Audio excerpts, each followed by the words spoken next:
قل يا عبادي الذين أسرفوا على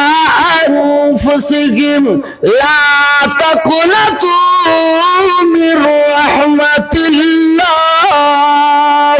إن الله يغفر الذنوب جميعا إنه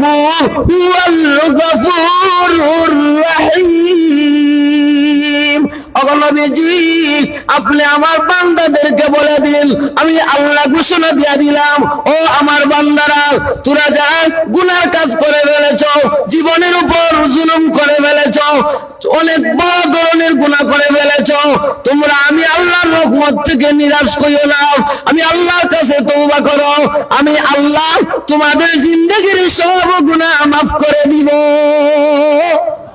তাহলে তওবা করার দরকার আছে না নাই আরো যেরকম দরকার আছে না নাই এমন ভাবে আরো অনেক বড় বড়